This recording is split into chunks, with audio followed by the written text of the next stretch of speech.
सोचिए, वो देश जिसने कभी भारत पर राज किया था, आज वही इंग्लैंड भारत से सैन्य मदद की मांग कर रहा है। वो ब्रिटेन जिसने भारत पर हक जमाया था, आज वही कह रहा है, भारत हमारे पायलटों को सिखाओ, हमें तुम्हारा अनुभव चाहिए, तुम्हारे ऊपर हमें भरोसा है। क्या ये सिर्फ समय का खेल है, या फिर ये एक नए युग की शुरुआत, जहां दुनिया की ताकतें धीरे धीरे बदल रही हैं? दोस्तों, ये खबर अब पूरे विश्व में चर्चा का विषय बन चुकी है। पहली बार जब लोगों ने सुना कि भारत ब्रिटिश पायलटों को ट्रेनिंग देगा, तो सब हैरान रह गए। ये तो जैसे इतिहास का पलटाव हो गया। ब्रिटेन के प्रधानमंत्री कियर स्टारमर की ये पहली भारत यात्रा थी, और इस यात्रा में भारत और यूके के बीच कई अहम समझौते हुए, जिन्होंने सबको चौंका दिया।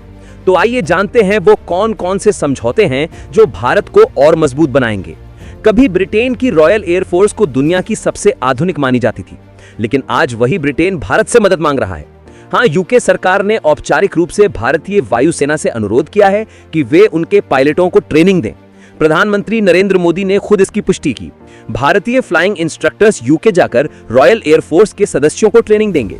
ये सिर्फ एक मिलिट्री ट्रेनिंग डील नहीं, ये विश्वास का प्रतीक है, जो दिखाता है कि आज दुनिया किसे गुरु मान रही है। पर सवाल है, यूके ने यह प्रस्ताव भारत को ही क्यों दिया? वो तो यूरोप के किसी भी देश से ट्रेनिंग ले सकता था। क्यों? क्योंकि आज का भारत अब पहले वाला भारत नहीं रहा। भारत अब तकनीक, अनुशासन और कुशलता में दुनिया का सबसे भरोसेमंद देश बन चुका है। और सबसे बड़ी बात, ये कोई गुप्त समझौता नहीं, ये गवर्नमेंट टू गवर्नमेंट स्तर पर पारदर्शी प्रक्रिया में हुआ है। यानी दोनों देश खुले तौर पर इस समझौते के गवाह हैं। चीन जैसे गुप्त सौदे नहीं, बल्कि भरोसे और पारदर्शिता से भरे रिश्ते ही भविष्य हैं। 2022 की एक ब्रिटिश रिपोर्ट में खुलासा हुआ था कि चीन ने ब्रिटेन के कुछ रिटायर्ड पायलटों को बहुत पैसों में खरीद लिया था और उनसे अपने पायलटों को गुप्त रूप से ट्रेनिंग दिलवा रहा था। जब ये बात सामने आई, ब्रिटेन हैरान रह गया, लेकिन भारत ने सब कुछ खुलेआम किया, ईमानदारी से, भरोसे के साथ। यहीं से दुनिया को फर्क समझ में आया, कौन है भरोसेमंद और कौन शकी। भारत अब सिर्फ फाइटर जेट नहीं बना रहा, वो अपनी खुद की एयर डॉक्ट्रिन, टेक्नोलॉजी और ट्रेनिंग सिस्टम भी बना रहा है। तो जब ब्रिटेन भारत से मदद मांगता है, तो ये सिर्फ ट्रेनिंग नहीं, एक स्वीकृति है कि India is now a global military educator. इतिहास जैसे घूम गया हो, जहां कभी ब्रिटेन भारत का मालिक था, आज वही भारत का शिष्य बन गया है। कियर स्टारमर की ये यात्रा ऐतिहासिक रही। वो अकेले नहीं आए, उनके साथ आए 125 यूके के टॉप सीईओ, शैक्षणिक संस्थानों के प्रमुख और सांस्कृतिक प्रतिनिधि। ये ब्रिटेन का अब तक का सबसे बड़ा व्यापारिक दल था, और उनका स्पष्ट संदेश था कि अब चीन नहीं, भारत हमारा सबसे अहम साझेदार है। अब देखिए ये कूटनीतिक चाल। जब वेस्टर्न देश रूस पर प्रतिबंध लगा रहे हैं, भारत उसी रूस से रिकॉर्ड मात्रा में तेल खरीद रहा है। फिर भी स्टारमर ने भारत में खड़े होकर इस पर एक शब्द भी नहीं कहा। उन्होंने कहा, मैं पुतिन को कोई चिट्ठी नहीं लिखूंगा, भारत पर दबाव नहीं डालूंगा। वो समझ गए हैं कि भारत को दबाना नहीं, भारत से दोस्ती करना ही सबसे बड़ा निवेश है। अभी भारत यूके का व्यापार 40 बिलियन पाउंड है। लक्ष्य है 2030 तक इसे 120 बिलियन डॉलर तक पहुंचाना।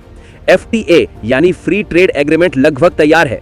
इससे यूके के 90% सामान टैक्स फ्री होंगे और भारत के टेक्सटाइल, ज्वेलरी और फूड इंडस्ट्री को मिलेगा बड़ा लाभ।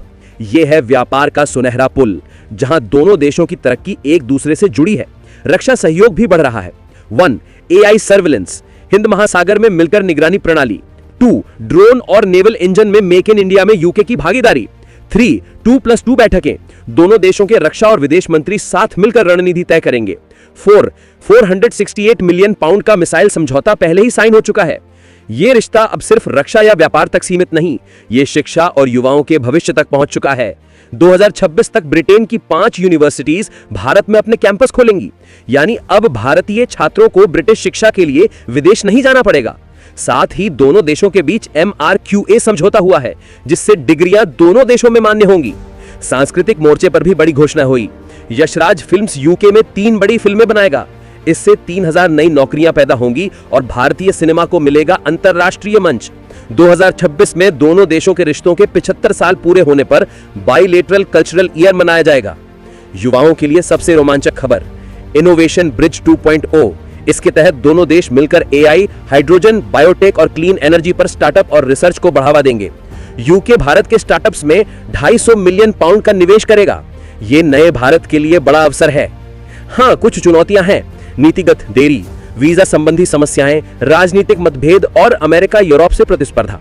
लेकिन असली ताकत है परस्पर आवश्यकता। जिस दुनिया में कभी भारत ब्रिटेन का उपनिवेश था, आज वही ब्रिटेन भारत से सीखने के लिए तैयार है। इतिहास ने पूरा चक्कर पूरा कर लिया है, बस इस बार नेतृत्व भारत के हाथों में है। भारत की सोच, निर्णय और आत्मविश्वास अब सिर्फ उसके अपने लिए नहीं, बल्कि पूरे भविष्य को दिशा दे रहे हैं। दोस्तों, आज का वीडियो यहीं तक। अगर आपको जानकारी अच्छी लगी हो तो लाइक, शेयर और सब्सक्राइब जरूर करें। फिर मिलते हैं अगले वीडियो में। धन्यवाद।